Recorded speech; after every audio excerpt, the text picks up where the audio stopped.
আমার ছেলেরা, আমার কিশোর, আমার নওজোয়ান, আমার 16 বছরের সন্তান, এত অল্প বয়সে তুমি এত গুনাহ, এত নাফরমানি কেমনে করছো বাপ? তুমি কেমনে সহ্য করবে আব্বা? আমার 16 বছরের সন্তান আছে। আমার প্রথম সন্তানের বয়স 16 বছর বরাবর। এই জন্য 16 বছর বয়সী ছেলে তুমি আমার সন্তান। তার চাইতে একটু বয়স্ক, একটু বেশি যাদের বয়স 18, 20, 22, 25, প্রিয় সন্তান, তুমি আমার ছোট ভাই। তুমি বলো, গত 365 দিনে তোমরা কোনোদিন যারা ফজরের নামাজ পড়ো নাই, আমার সন্তান, কেমনে তুমি মৃত্যুর এই যন্ত্রণা সহ্য করো? বলো ভাই।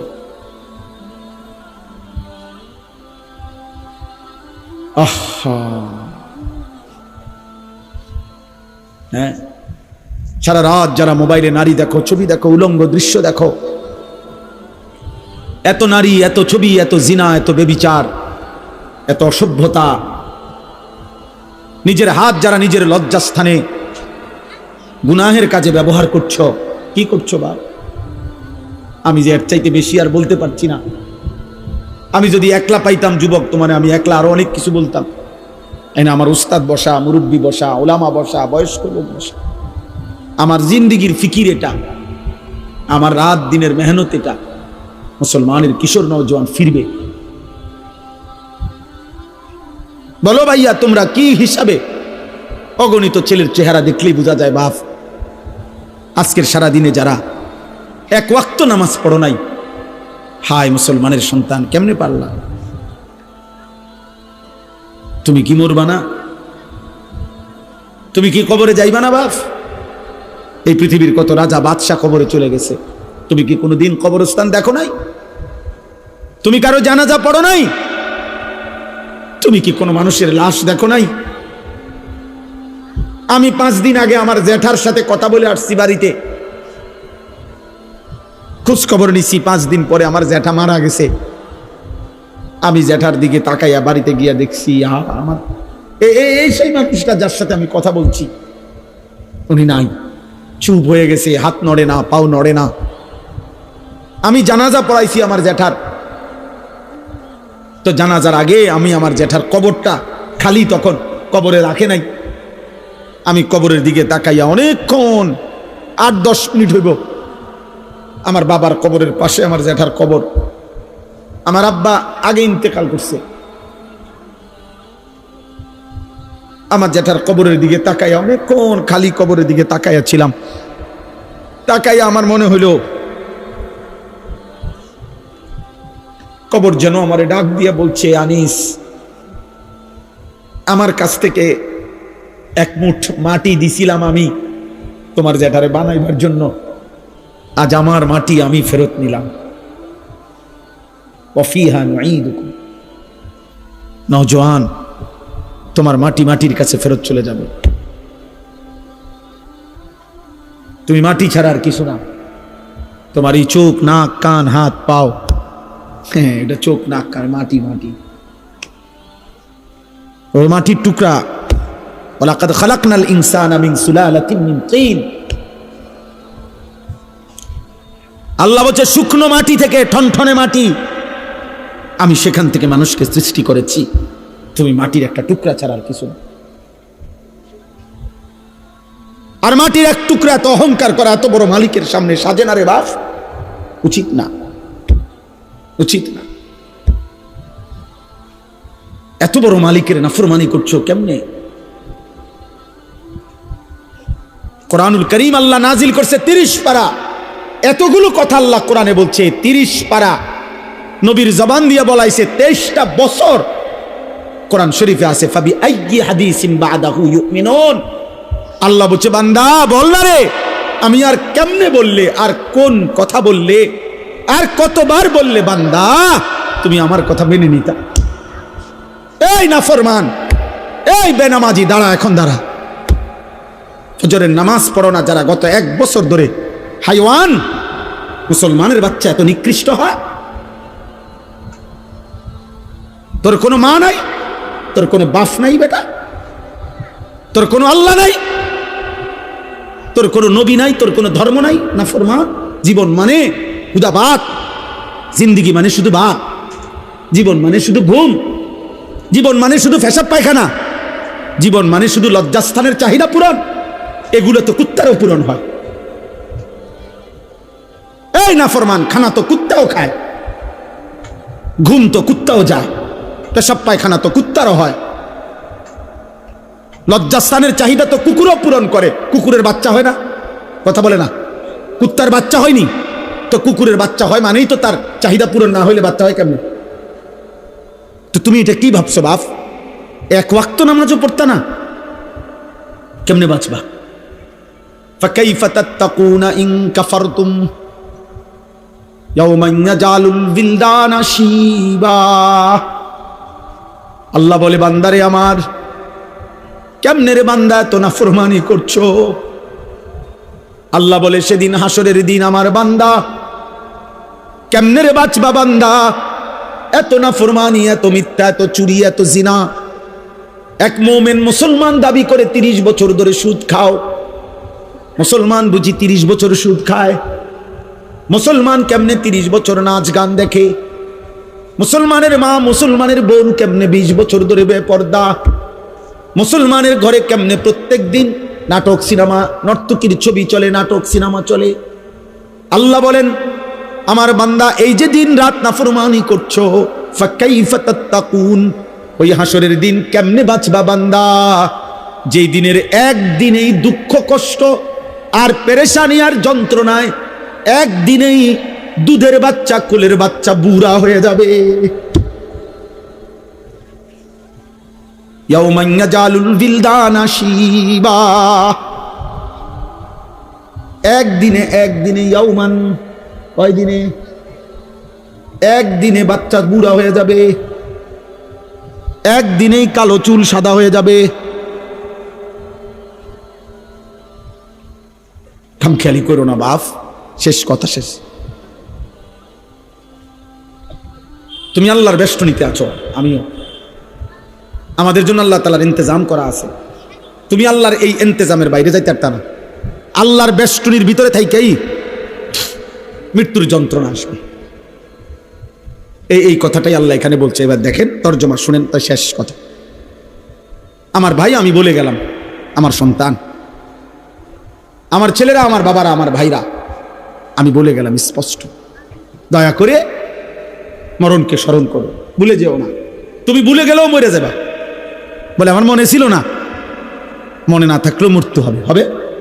কথা বলে না? বলো না ছেলেরা, বলো। তুমি মরে যাবে বাপ। এই মোবাইল থাইকা যাবে, ফেসবুক থাইকা যাবে, এগুলো হারায় যাবে। তোমার চোখের ওই নারীও হারায় যাবে। হয়তো কোনোদিন আর মনেও পড়বে না কারো কথা, কিন্তু গুনাহগুলো সাথে নিয়া তোমার হাসরের ময়দানে দাঁড়াইতে হবে। এই পাপগুলো নিয়েই তোমাকে দাঁড়াইতে হবে। এজন্য আমি কিশোর নওজোয়ানের পরিবর্তনের খুব প্রত্যাশী। আমার এক ছোট্ট জিন্দিগি প্রয়োজন, আমি দিয়ে দিলাম। প্রিয় ভাই, আসলে বাস্তবতা হলো, মোবাইল হাতে ধরে বয়ান শুনলে দিল জমে না। মূলত আল্লাহর কথা শুনে পরিবর্তনের জন্য শতভাগ মনোযোগ জরুরি। কোরআনুল কারীমের মধ্যে আল্লাহ তাআলা বারবার এই কথাটা বলছে, ফাসতামিউ লাহু ওয়া আনসিতু। আমার কোরআন যখন পড়া হয় মনোযোগ দিয়ে শোনো এবং চুপ থাকো। মুসা আলাইহিস সালামকে আল্লাহ তাআলা বলছেন, ওয়া আনা আখতারতুকা ফাসতামি' লিমা ইউহা, যে মুসা, তুর পাহাড়ে যে তোমাকে এনেছি আমি আল্লাহই বাছাই করেছি, অতএব আমার ওয়াহি, আমার কথা মনোযোগ দিয়ে শোনো। ফাসতামি'। কোরআনুল কারীমে আল্লাহ তাআলা বলছে, ফাবাশশির ইবাদ আল্লাযীনা ইয়াসতামিউনাল কাওলা ফায়াত্তাবিউনা আহসানা। হে নবী, আপনি আমার ওই বান্দাদেরকে জান্নাতের সুসংবাদ দিয়ে দেন যারা মনোযোগ দিয়ে কথা শোনে, অতঃপর কোরআন সুন্নাহর অনুসরণ করে। তাইলে আল্লাহ তাআলা বিভিন্নভাবে কথাটা উল্লেখ করেছেন মনোযোগের জন্য। এজন্য যত বেশি মনোযোগ, আন্তরিকতা, আগ্রহ দিয়ে আল্লাহর কথা শুনবে, তো ধীরে ধীরে জিন্দেগি পরিবর্তন হবে, ধীরে ধীরে বদলাবে। লাআল্লাকুম তুরহামুন, আল্লাহ ওয়াদা দিছে, যদি মনোযোগ দিয়ে শোনো এবং চুপ থাকো তো তোমাদের উপরে আল্লাহর রহমত বর্ষিত হবে। আর তাফসীরের মধ্যে আছে রহমত বর্ষিত হবে মানে হলো তৌফিকুত তাআ, আল্লাহ তাআলা ওই কথাগুলোর উপরে আমল করার তৌফিক দিবে। এই আমল করার তৌফিক পাওয়া, আল্লাহর কথা শুনবার পর আমলের সুযোগ হওয়া, এটা হলো রহমত, এটা হলো ইলম। এমনিতে শুধু জানা, এগুলো অনেকেই জানে, কিন্তু আমলের তৌফিক হওয়া, আমলে বাস্তবায়ন হওয়া, এটা রহমত, এটা ইলম। ইলম তখনই ইলম হয় যখন তা আমলে পরিণত হয়। আর নাই তো এটাকে বলা হয় মালুমাত, এমনি কিছু বিষয় জানে। মনে করেন গত 10 বছরও যে কোনোদিন 5 ওয়াক্ত নামাজ পড়ে নাই, তারেও যদি জিজ্ঞাসা করেন এমন মুসলমানকে যে নামাজ কয় ওয়াক্ত, তো সে কি বলবে? 12 ওয়াক্ত। কয় ওয়াক্ত? না, হে কি বলবে মনে হয়? ও 5 ওয়াক্তই বলবে। তাহলে এটা হেও জানে, নামাজ যে 5 ওয়াক্ত এটা সেও জানে, কিন্তু এটা এলেম না, এটা মালুমাত, এটা তার একটা অর্জিত জ্ঞান, আমি জানে। আর আজকে 30 বছর যাবত যে সুদ খায়, এমন একজন মুসলমানকে জিজ্ঞাসা করে দেখেন যে ভাই সুদ খাওয়া কি, সে কি বলবে? মুস্তাহাব। কি? তো এটা তো হেও জানে, হারাম করে নিজেই তো জানে হারাম, ও তো নিজেই বলতেছে হারাম, তাহলে এটা তো সেও জানে, কিন্তু এটা এলেম না। এলেম তখনই এলেম হয় যখন তা আমলে পরিণত হয়। মুফতি শফি রহমতুল্লাহ আলাই এই কথা বলছে। তো এই জন্য বললাম,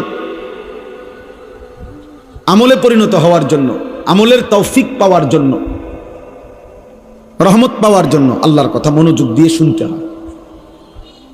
একজন বিশ্ববিখ্যাত বুজুর্গ ছিলেন, ইমাম ছিলেন হাদিসের জগতে, ইমামুল জারহ ওয়াত তা'দীলদের অন্যতম সুফিয়ান ইবনে উয়াইনা রাহমাতুল্লাহি আলাইহি। তিনি বলছেন 5টি জিনিস একসাথে হলে ইলম পূর্ণ হয়। 1 নম্বর আল ইস্তিমা, মনোযোগ দিয়ে শোনা। 2 নম্বর আল ফাহমু, বুঝতে চেষ্টা করা, কি বললো আমি বুঝলাম কিনা। 3 নম্বর আল হিফজু, মুখস্থ করা। 4 নম্বর আল আমালু, আমলে পরিণত করা। 5 নম্বর আন নাশরু, অন্যের কাছে পৌঁছিয়ে দাও।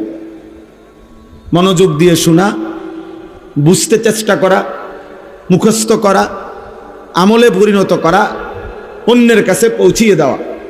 এই 5টা একত্র হলে ইলম পূর্ণ হয়। অনেক তালেব ইলম ভাই আছে, তোমাদের জন্য বললাম। এই জন্য আমি এই বিষয়টা কঠোরভাবে বলতে চাই।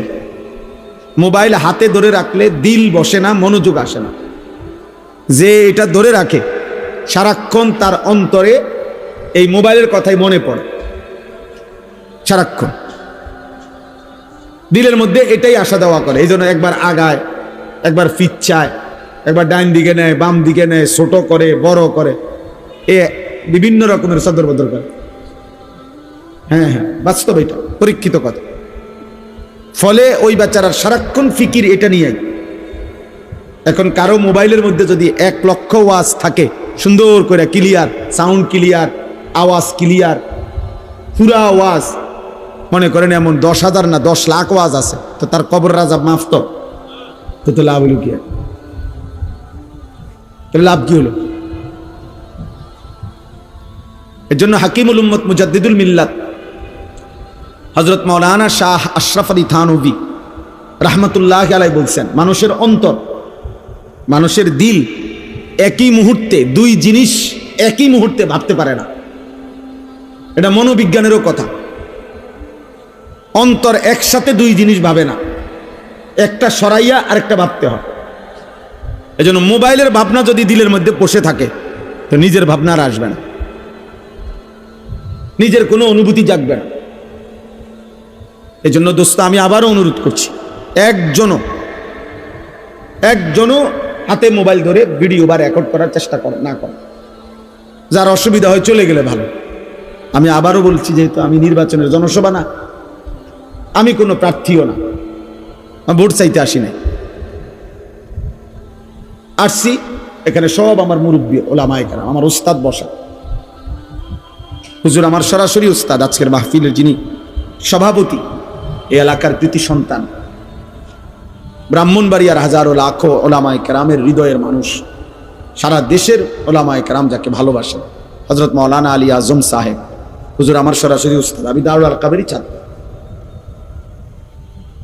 তাইলে এই জন্য মুরব্বীদের সামনে শুধু বলা সামান্য কিছু কথা, শতভাগ মনোযোগ জরুরি। আজকের রাত না,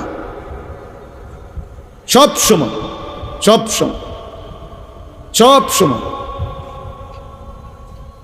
এরপরে আমি যে বললাম, আমার কথা হইল বিকট আওয়াজে ঠিক বলে ওঠা, আর তখন পাশের 10 জনে হাসে, মানে অন্যরা হাসে দিছে ঠিক। তো এটা কি ধরনের কথা হলো? এটা তো একটা ফালতু আওয়াজ হলো, এটা তো ভদ্রতা হলো না। অন্যরা যদি হাসিয়াই দেয় তাতে বুঝাই গেল এটা মস্কারি করা হলো, এটা তো এক ধরনের তামাশা করা হলো। এই জন্য এটা জরুরি বুঝা। অনর্থক এতটা বিকট আওয়াজ করা কোনো প্রয়োজন নেই। স্বাভাবিক ঠিক বললে কোনো গুনাহ নাই, কিন্তু স্বাভাবিক আওয়াজে বলল। রাসূলুল্লাহ সাল্লাল্লাহু আলাইহি ওয়াসাল্লাম বলছেন একদিন সাহাবাদেরকে, তোমরা কোনো বধির যে কানে শোনে না এমন কোনো মালিককে ডাকো না, আবার যে তোমাদের থেকে দূরে এমন কাউকেও ডাকো না। এজন্য আমরা আখলাক শিখা দরকার। শুধু একজন হুজুর দেখতে আসলাম তামসা, এটা হলে হবে না ভাই। প্রিয় কিশোর নওজোয়ান সবাইরে বলি, জনপ্রিয়তা এটা একটা ধোঁকা। জনপ্রিয়তা ধোঁকা। কারো জনপ্রিয়তা দ্বারা বক্তারও কোনো ফায়দা নাই, শ্রোতারও কোনো ফায়দা নাই, কোনো লাভ নাই। মনে করেন আমারে 1 কোটি মানুষ চিনে, একেবারে সারা বাংলাদেশের 10 কোটি মানুষ আমারে চিনে, তো আমার কবর রাজা মাফ তো তার লাভ হলো কি? তো আমি এই জনপ্রিয়তা দিয়ে করবো কি? আর একটা ছেলে ভাবো ভাই, যে মনে করেন আমারে চিনে 10 লাখ মানুষ, 1 কোটি মানুষ আমারে চিনে, তো এতে তোমার লাভ কি? আমারে চিনলে তোমার কি তা? তুমি লাফাও কি তা? চিনে আমারে ফাল মার দি তুমি। কথা বুঝছেন নাই? মানুষে চিনে তো আমারে না, তো তোমার কি তা? তুমি এরকম লাভ মারো কা, দৌড় মারো কেন? তাইলে আমার জনপ্রিয়তা দিয়া তোমার লাভ কি? কথা বলে না। আমার জনপ্রিয়, আমারে চিনলে তোমার লাভ কি? আমারে না চিনলে তোমার সমস্যা কি? আমি তোমার ভাত খাই? এই জন্য না আমার কোনো ফায়দা আছে না আপনাদের কোনো ফায়দা আছে। উভয়ের জন্যই বক্তা শ্রোতা, উভয়ের জন্যই খোদার কসম ঈমান আমলের মধ্যেই ফায়দা। উসিকুম ওয়া ইয়া, যুগ যুগ ধরে বুজুর্গানে দ্বীন বলতেন, আল্লাহর কথা বলে বলতেন যে হে আল্লাহর বান্দারা, আপনাদেরকেও বলছি নিজেকেও বলছি। তাহলে কোরআনুল কারীমের সমস্ত কথার, আজকের সমস্ত ওয়াজের মুখাতাব সম্বোধন বক্তার জন্য শ্রোতার জন্য। মানে যে কথাগুলো আপনাদেরকে আমল করতে বলা হয়, তো এগুলা থেকে আমরা মুক্ত নাকি আমরা বাদ? কথা বলে না, আমরা বাদ। বেশি বয়ে আবার প্রয়োজনীয় কথাটাও না কই, না কইতাম না, কথাই কইতাম না। তোরা এত ভালো আবার ভালো না, মানে প্রয়োজনীয় কথা বললেন, ঠিক আছে ইনশাআল্লাহ। তাইলে বুঝাইলাম আমরা উভয়ই মুখাতাব। আমাদের কোরআন যিনি বলতেছেন তাকেও সম্বোধন করে বলা হচ্ছে, যিনি শুনতেছেন তাকেও সম্বোধন করা হচ্ছে। কোরআনুল কারীমের মধ্যে আছে আল্লাহ তাআলা নবীজিকে বলছেন সাল্লাল্লাহু আলাইহি সাল্লাম, ফাকাতিল ফি সাবিলিল্লাহ লা তুকাল্লাফু ইল্লা নাফসাক ওয়া হাররিদিল মুমিনিন। সূরা নিসার আয়াত। সাংঘাতিক কথা এটা। আল্লাহ তাআলা আমাদের নবীকে বলছেন সরাসরি, বন্ধু আল্লাহর পথে যুদ্ধ করতে গিয়ে যদি আপনার সাথে একজনও না থাকে, কেউ নাই, আপনি একাই তবু আল্লাহর পথে যুদ্ধ করেন। ফাকাতিল ওয়াহিদ মুযাক্কারে হাজির, লা তুকাল্লাফু ইল্লা নাফসাক কারো কোনো ব্যাপারে যদি জবাব আপনি নাও দেন, কিন্তু আপনি নিজের বিষয়ে মুকাল্লাফ, আপনাকে আপনার ঈমান আমলের ব্যাপারে কিন্তু জবাব দিতে হবে। লা তুকাল্লাফু ইল্লা নাফসাকা, শেষ পর্যন্ত একা হলেও আপনি মুকাল্লাফ। আপনার নবীজি সাল্লাল্লাহু আলাইহি সাল্লাম একটি যুদ্ধে, হুনাইনের যুদ্ধে 12,000 সাহাবী নবীজির সাথে ছিলেন। যুদ্ধের প্রথম আক্রমণে, মানে অনেক ঘটনা, আমি শুধু মূল কথাটা বলতেছি। যুদ্ধের প্রথম কাফেরদের প্রথম আক্রমণেই শুরুতেই 12,000 সাহাবী নবীজিকে ছেড়ে যুদ্ধের ময়দানে ছত্রভঙ্গ হয়ে গেছে। কিন্তু আল্লাহর নবী সাল্লাল্লাহু আলাইহি ওয়াসাল্লাম একা সেই যুদ্ধের দিন ময়দানে আপন জায়গায় মজবুতির সাথে দাঁড়িয়েছিল। তাহলে সেদিন যদি নবী বলতেন, আল্লাহ 12,000 সাহাবী আমার চলে গেছে, সরে গেছে দেখা আমিও দৌড় দিছি, আল্লাহ বলবে না বন্ধু, আপনি এটার হিসাব দেন আগে, আমনে দৌড় দিলেন কা? আবু বকর, ওমর, ওসমান, আলী, হ্যাঁ করে আমি আলাদা জিগামু, তার বিচার আমি তারটা করবো, কিন্তু আপনি দৌড় দিছেন কেন? আমাদের কি সমস্যা? হ্যাঁ, তাহলে রাসূলুল্লাহ সাল্লাল্লাহু আলাইহি সাল্লামও আল্লাহর কালাম, আল্লাহর বিধানের মুকাল্লাফ। আল্লাহ তাআলার প্রত্যেকটি কথা যা তিনি উম্মতের কাছে পৌঁছাইছেন তা উনার নিজের জন্য, উনি নিজেও তার শতভাগ আমল করেছেন। মা উরিদু আন উখালিফাকুম মা আনহাকুম আনহু, নবীরা বলতেন যে বিষয় থেকে তোমাদেরকে আমরা নিষেধ করি, উদ্দেশ্য আমাদের এই নয় আমরা তা করব না। গুনাহ তোমাদের জন্য গুনাহ, গুনাহ আমার জন্য গুনাহ, আমল তোমাদের জন্য আমার জন্য। এই জন্য প্রিয় ভাই, বাবা, তালেবে ইলম, সবার জন্য আমার কথা, আমরা সবাই মিলে আল্লাহর কথার মুহতাজ, মুখাপেক্ষী। এজন্য বুজুর্গরা বলতেন উসিকুম ওয়া ইয়া, আপনাদেরকেও বলছি, নিজেকেও বলছি। পাকিস্তানের বিশ্ববিখ্যাত বুজুর্গ ছিলেন, পাকিস্তানের একসময় মুফতি আজম ছিলেন হযরত মাওলানা মুফতি রশিদ আহমদ লুধিয়ানভি রাহমাতুল্লাহি আলাইহি, বিশ্ববিখ্যাত ফতোয়ার কিতাব আহসানুল ফতোয়ার লেখক, অনেক বড় বুজুর্গ আলেম ছিলেন, মুজাহিদ ছিলেন।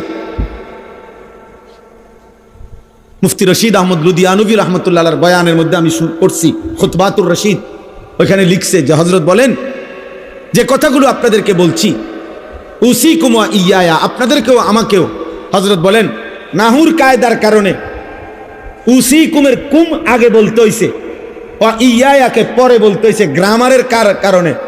কারণ নয়তো এটা উচ্চারণ করতে গিয়ে নিজের কথাটা আগে বলতাম, এরপরে বলতাম আপনাদের কথা। এই জন্য বাপ, আমি অল্প একটু সময় সামান্য কিছু কথা আরজ করতে চাই। আলহামদুলিল্লাহ, আমাদের মাথার তাজ যারা, তারা আজকের এই মাহফিলে বয়ান করছেন। খতিব আজম মুনাজিরে জামান আল্লামা নুরুল ইসলাম অলিপুরি দামাত বারাকাতুহু যেই মজমায় বয়ান করছেন, এরপরে আমগো মতো আঙ্গাল কাঙ্গাল ওইখানে বয়ান করা মানায় না। ছোট্টবেলার থেকে ছাত্র জীবন, তালেবে ইলমের পুরাটা জীবন, যতদিন ছাত্র ছিলাম সবচেয়ে বেশি আকাঙ্ক্ষা করতাম যে অলিপুরি সাহেব হুজুরের একটা বয়ান শুনবার জন্য। আমি হুজুরকে নিজে বলছি যে হুজুর আজকে কত বছর বয়ান করে? ওই যে কমপক্ষে 52 বছর বয়ানই করে। বয়স কত, শুরু করছে কখন? সুবহানাল্লাহ। আজ থেকে 50 বছর আগেও মনে হয় যেই আওয়াজ, যেই শব্দ, যেই বিশ্লেষণ, 50 বছর পরেও একই শব্দ, একই উচ্চারণ, একই বিশ্লেষণ, অলিপুরি। আমি এই জন্য প্রায় বলি আল্লামা নুরুল ইসলাম অলিপুরি দামাত বারাকাতুহুম, তিনিই একটা ব্র্যান্ড, মানে এই নামটাই একটা ব্র্যান্ড। হযরত যা বলেন তা কখনোই অগোছালো হয় না, কখনোই অগোছালো হয় না। হযরত যা বলেন তা শেষ পর্যন্ত, শেষ মিনিটে এসে দেখলে দেখা যায় উনি শুরুর থেকে যেখানে যেখানে কথা ছিটাইছিলেন সবগুলো মণি মুক্তার মতো, মালার মতো আবার মিলাইয়া দেন। এটা আমি উনার মধ্যেই একমাত্র দেখছি। আমার জীবনেও আমি বহু বক্তার ওয়াজ শুনছি, কিন্তু হয়তো উনার 2 কথা 3 কথা ছুটতে যায়, কথার তালে উনি হয়তো এখান থেকে এটা প্রসঙ্গটাই বাদ দিয়ে লাইছে। কিন্তু হুজুরের সব কথা শুরুর থেকে মনে হয় উনি বাংলাদেশ, ভারত, চীন, জাপান, ইরান, তুরান বহুত জায়গায় গেছে গা, এগুলা কেমনে হুজুরে গোলায় আনবো। ঠিক এই শেষের 10 মিনিট কেউ মনোযোগ দিয়ে শুনলে বুঝে যে হজরত সব কথারে একসাথ করে ফেলছে। আল্লাহ তাআলা এমন মহান ব্যক্তিকে আমাদের মাথার উপরে আফিয়তের সাথে দীর্ঘায়িত করে। আমার পরম শ্রদ্ধেয় উস্তাদ, ছোট্টবেলায় যার হাতে আমরা বড় হইছি, পড়ালেখা করছি, আজকে যিনি সারা বাংলাদেশের মুরব্বী, সারা বাংলাদেশের লক্ষ লক্ষ কোটি কোটি মুসলমান উলামা, তাদের অভিভাবক, হেফাজতে ইসলাম বাংলাদেশের সংগ্রামী মহাসচিব, দুর্বল অসুস্থ অবস্থায়ও যেন যিনি বজ্র কণ্ঠে উম্মতের পক্ষ হয়ে দুশ্মনের বিরুদ্ধে, বাতিলের বিরুদ্ধে যিনি কথা বলেন, আমাদের সেই পরম শ্রদ্ধেয় উস্তাদ আল্লামা শায়েখ সাজিদুর রহমান দামাত বারাকাতুহুমুল আলিয়া হযরত এসেছেন। আরো শ্রদ্ধেয় অনেক উলামায়ে কেরাম কথা বলছেন। তাইলে আমি শুধু একটা প্রসঙ্গ অল্প একটু প্রিয় নওজোয়ান ভাই বাবারা সবাইকে স্মরণ করায়, আমাকে সহ মনে করাইতে চাই। এই উদ্দেশ্যে আমি কোরআনুল কারীমের 26 নম্বর পারা, কোরআনুল কারীমের 50 নম্বর সূরা, সূরা কাফ, এই সূরা কাফ, এই সূরার 7টি আয়াত 16 নম্বর থেকে 22 নম্বর, এই 7টি আয়াত তেলাওয়াত করেছি। এগুলোর তর্জমা আপনাদের সামনে সংক্ষেপে শুনাইতেছে। এই 7টি আয়াতের মূল বক্তব্য হলো একটা কথা বোঝানো, এখানে মূল আলোচ্য বিষয় একটা জিনিস পেশ করা, সেটা হলো সাকরাতুল মাউত। এখানে একটা শব্দ আছে, ওয়াজাআত সাকরাতুল মাউত বিল হক। এই সাকরাতুল মাউত বিল হক, এই কথাটা বোঝানোর জন্য আল্লাহ তাআলা আগে পিছে আরো কিছু কথা বলছেন। প্রিয় ভাই নওজোয়ান বাবা, সবার কাছে, আমরা সবার কাছে কথা স্পষ্ট, একটি অনিবার্য সত্য, বাস্তবতা, আমাদের জীবনের চিরন্তন সত্য হলো আমাদেরকে মরে যেতে হবে। এই সত্যকে অস্বীকার করার, এই সত্যকে ভুলে যাওয়ার কোনো সুযোগ নেই। ভুলে গেলেও মরে যাবেন, মনে থাকলেও মরে যাবেন, হাসলেও মরে যাবেন, কাঁদলেও মরে যাবেন, দুঃখ বেদনায়ও মরে যাবেন, আনন্দ ফুর্তিতেও মরে যাবেন। কেউ থাকবে না। রাজপ্রাসাদের অট্টালিকাতে যে থাকে সেও মরে যাবে, জীর্ণ কুটির কুড়ে করে যে থাকে, তাকায় উপরের দিকে তাকান, উপরে তারা গণেন, গণ ভাই, তারা গণ, গইনা জানাও কটা হয়েছে মোট, উপরে কি দেখো, এদিকে তাকাও ভাই। সময় গুনে গুনে বারবার আমি সময়ের দিকে তাকাচ্ছি, অনেক রাত হয়েছে, রাত 12টা পার হয়ে গেছে। সারা রাত চুক্তি ওয়াজ করলে ফজরে নামাজ পড়বে কখন? তাহলে এই জন্য বললাম, একটি অনিবার্য সত্য যে হাসি কিংবা কান্না, আনন্দ কিংবা বেদনা, আমাদেরকে মরে যেতে হবে, আমাদেরকে মৃত্যুবরণ করতে হবে। সমস্ত আউলিয়া, বুজুর্গ, পীর, মাশায়েখ তাসাউফ তাজকিয়ার যত মেহনত করে, আধ্যাত্মিকতার যত মেহনত করে, মানুষের অন্তর পরিশুদ্ধ করার যত মেহনত করে, তন্মধ্যে সব তরিকা, সব আউলিয়া বুজুর্গদের একটি সবক আছে মুরিদদের প্রতি। অনেকগুলো সবকের মধ্যে এটা একটা সবক, যে মৃত্যুর মুরাকাবা। এটা সব বুজুর্গদের একটা সবক, যে চোখটা বন্ধ করে কিছুক্ষণ মৃত্যুর কথা স্মরণ করা, মৌতের কথা স্মরণ করা, যে একদিন এই ব্যস্ততম এই জিন্দিগি আমার স্তব্ধ হয়ে যাবে। নবীজি সাল্লাল্লাহু আলাইহি সাল্লাম বলছে, আকসিরু যিকরা হাদিমিল লাযযাত, আমার উম্মত এই জিহ্বা যেটা আজকে তোমাকে হাজারো আইটেমের স্বাদ বলে দেয়, গরুর গোশতের আলাদা, খাসির গোশতের আলাদা, মুরগির গোশতের আলাদা,